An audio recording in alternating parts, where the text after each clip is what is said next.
안녕하세요. 약사 이지향입니다. 다음에 있는 모악산의 아침 블로그에 리브로, 리비알, 이런 여성 갱년기 호르몬제에 대해서 포스팅을 했는데요. 반응이 좋더라고요. 많은 사람들이 궁금했었나 봐요. 그래서 이것을 영상으로 한번 제작을 해보겠습니다. 영상이 보기 어려우신 분들은 블로그 가셔서 글로 확인하셔도 됩니다. 제가 이제 블로그를 좀 띄워놓고 이렇게 살짝 컨닝을 해가면서 말씀을 드려볼게요. 리비알이라는 약은 티볼론이 주 성분인데요. 이 티볼론을 주 성분으로 하는 약품들에는요, 리볼론, 리브론, 리브온, 티볼란, 티비온, 좀 비슷한 이름들이죠. 이런 다양한 약품들이 나오고 있으니까요. 상품명, 이런 이제 상품명, 제품명이고요. 다 그것들은 티볼론이라는 성분의 약이니까 이제 혹시 이 방송을 보시면서 호르몬제를 복용하고 계시다면 이 어떤 성분의 약을 복용하고 있는지 확인 한번 해보시고 이 영상을 보시기 바랍니다. 자, 이 티볼론이라는 약의 특징에 대해서 말씀드려 볼게요. 이 티볼론은 그 자체로는 우리 몸속에서 효과를 보지 못하고요. 반드시 대사를 거쳐야 돼요. 대사를 거친다는 것은 변화한다는 뜻이거든요.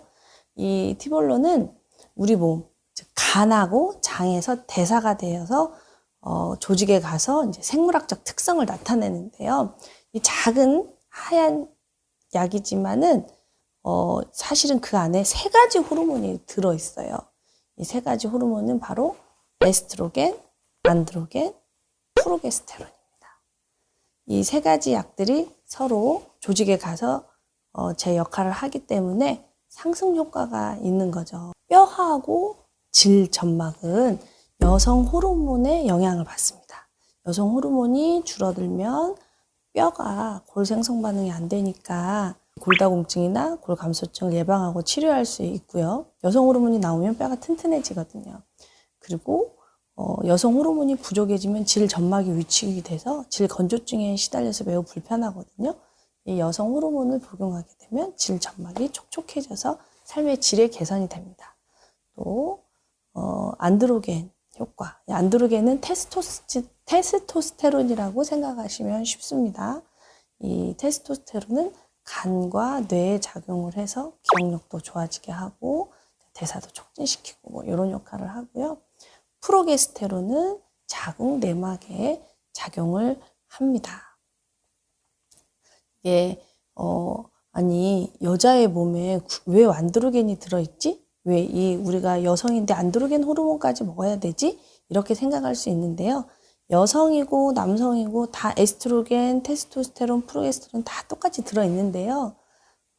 비율이 문제예요. 여자는 에스트로겐이 훨씬 많고 남자는 테스토스테론이 훨씬 많고 이 차이지 사람 몸속에는 이 호르몬이 다 골고루 들어있답니다. 그리고 이제 이 프로게스테론은 어떤 효과가 있냐면은 여성 호르몬 에스트로겐과 테스토스테론을 균형을 맞춰주는 중요한 역할을 하는 거죠. 그래서 사실 이런 합성 호르몬이 부담스러우신 분들은 요즘은 천연 프로게스테론 크림을 경구로 먹지 않고 국소적으로 발라서 효과를 보는 사람들도 많이 있거든요. 그런 거에 대해서는 또 차차로 기회가 되면 말씀드려 보겠습니다. 이 티볼론의 장점이 이 세 가지 호르몬을 동시에 복용함으로써 좋다고 말씀드렸잖아요. 그러면 이제 다른 제제들은 그럼 어떤지 한번 생각을 해볼 텐데요. 에스트로겐만 단독으로 쓰시게 되면요. 이 에스트로겐은 무언가를 키워요. 에스트로겐이 여성 호르몬이니까 유방도 키우고 아이도 키우고 이렇게 뭔가를 키우게 되거든요. 그러다 보니까 자궁 내막에 자극을 주어서 자궁 내막 증식을 시키는 부작용이 생길 수가 있는 거죠. 또 에스트로겐, 프로게스테론 이 두 가지만 들어있는 복합제는요. 유방암의 부작용이 이제 많이 보고가 되는데요.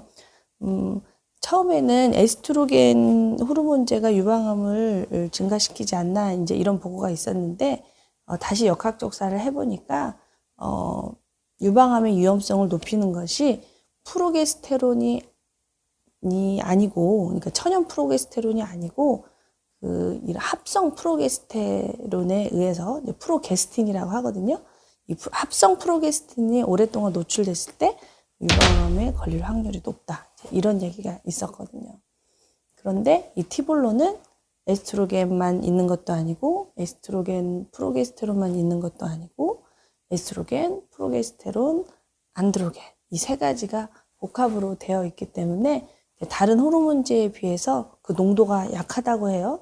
이 농도가 약하기 때문에 훨씬 부작용에 적게 노출이 된다고 합니다. 이해되시죠? 그리고 이런 호르몬제들은요, 하루에 한 번 드시는데요, 정해진 시간에 루틴하게 드시는 게요. 시계 알람 맞춰놓고 아침이면 아침, 점심이면 점심, 저녁이면 저녁, 자기가 편한 시간에 딱 맞춰놓고 드시는데요. 보통은 아침에 일어나자마자 드시던가 주무시기 전에 드시던가 그렇게 하는 게 좋습니다. 자, 그러면 갱년기 증상에 대해서 한번 말씀드려 볼게요. 이 갱년기 증상은 이제 한마디로 표현하면 열 반응인 거죠. 열이 폭발적으로 증가하는 거예요. 왜 그럴까요? 이제 그 갱년기가 아예 폐경이 돼버리면 뇌에서 이 몸은 더 이상 난자를 생성할 수 없구나 포기를 하고 뇌에서 명령을 내리지 않는데, 갱년기는 내가 조금 뇌에서 더 힘을 쓰면은 배란이 될 수 있겠구나 싶어서 뇌가 체온을 막 올리기 때문에 열이 폭발적으로 증가한다고 하거든요.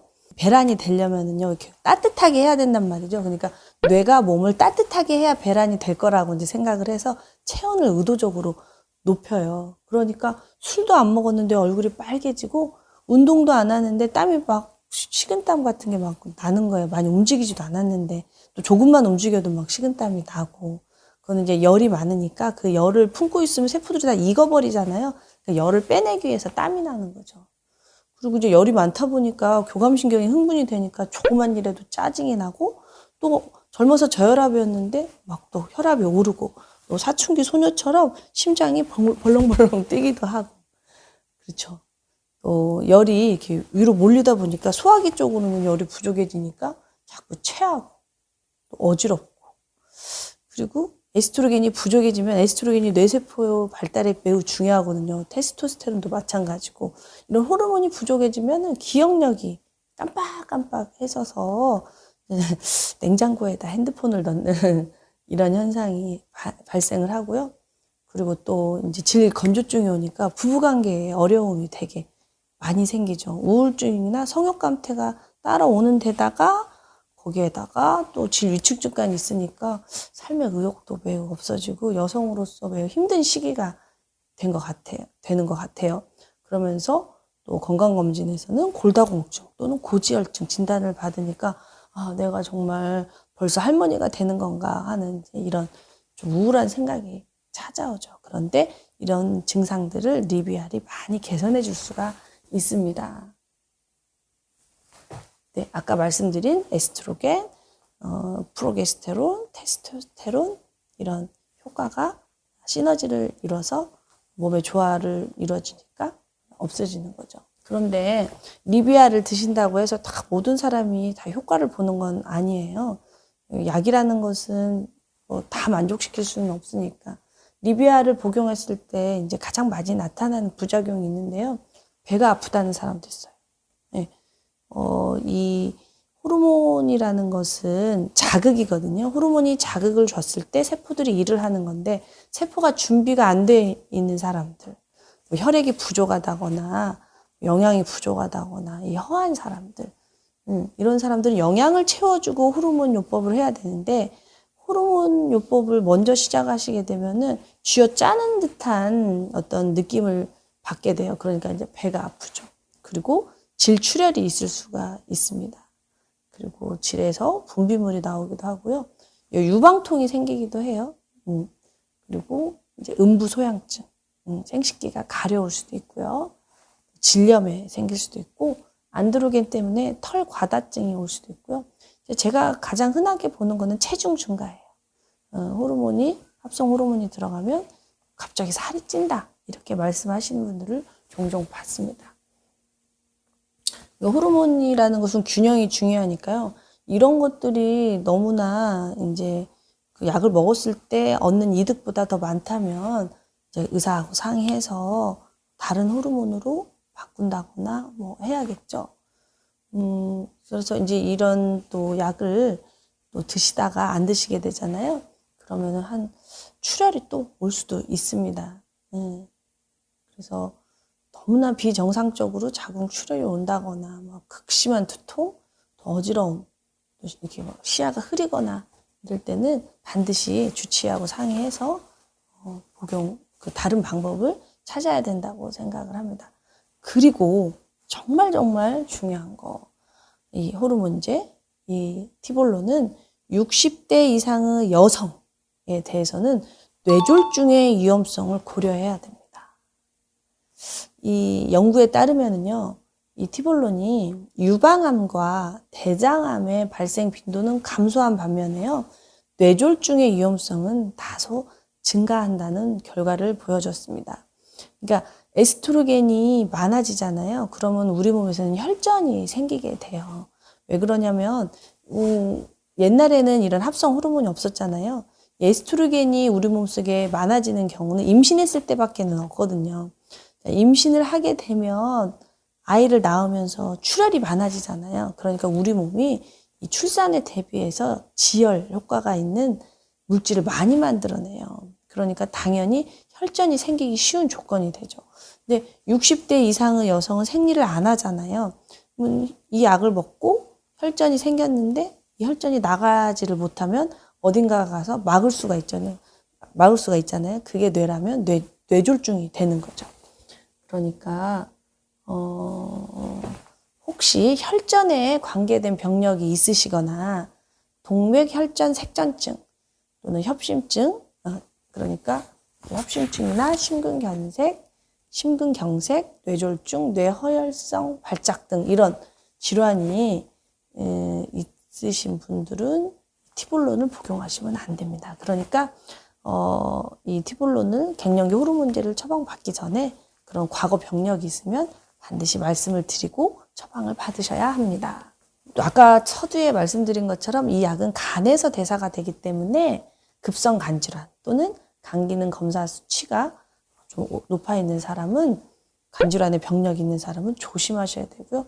복용을 하지 않는 걸로 말씀드릴 수 있습니다. 그리고 이제 가끔 이런 질문도 해요. 피임약도 호르몬제라고 하는데 이 약으로도 피임할 수 있나요? 이런 질문을 하는데요.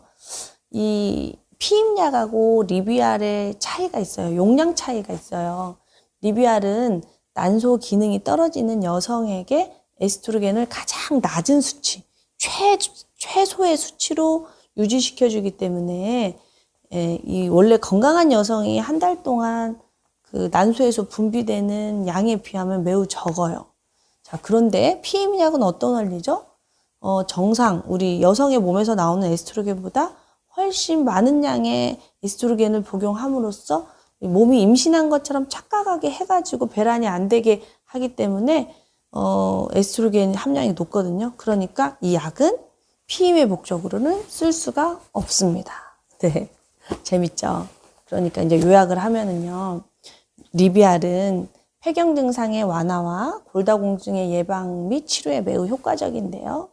또 호르몬 치료 시에서 가장 걱정하는 유방암 발생에 대해서도 긍정적인 효과를 가지고 있습니다. 특히 이제 갱년기 여성들의 삶의 질을 높여주는 그 성생활에도 또 도움이 되고 노화 방지에도 효과가 있다는 논문들이 계속 발표되고 있습니다. 그러나 뇌졸중의 위험이 있는 사람들이나 간질환이 있는 사람들은 매우 조심해야 된다. 갱년기에 이런 호르몬제를, 합성 호르몬제를 먹는 것만 방법일까요? 그건 아니죠. 제가 누차 말씀드리지만 이 호르몬이라는 것이 여성의 생식기에서도 나오지만 부신, 신장 위에 있는 작은 모자 같은 이 부신에서도 나옵니다. 그러니까 부신이 건강하다면 굳이 이런 호르몬제에 의존하지 않고도 얼마든지 건강을 유지할 수가 있는데요. 일단 너무 갱년기 증상이 심할 때는 이런 호르몬제를 드시면서 그 시기를 지혜롭게 극복을 하시면서요. 계속해서 이걸 먹고 있을 수는 없잖아요. 약의 도움을 받으면서 그 시기를 지나가고 그러면서 또 더불어서 여성 호르몬이 잘 만들어지게 부신을 관리하는 영양요법, 생활요법, 식이요법을 해주시면 어느 정도 호르몬제를 복용하시다가 자연스럽게 끊어나갈 수가 있습니다. 그러나 이런 것들을 하지 않으시면은요, 이 호르몬제를 계속 의존하게 되시고요. 호르몬제를 끊었을 때 리바운딩, 너무나 힘들어서 끊고 싶은데 끊을 수 없는 그런 불편한 점이 있거든요. 그러니까 영양요법과 이런 호르몬요법을 병용을 하셔서 120세 장수 시대에 여성성 잃지 않고 건강하게 살았으면 좋겠습니다. 감사합니다.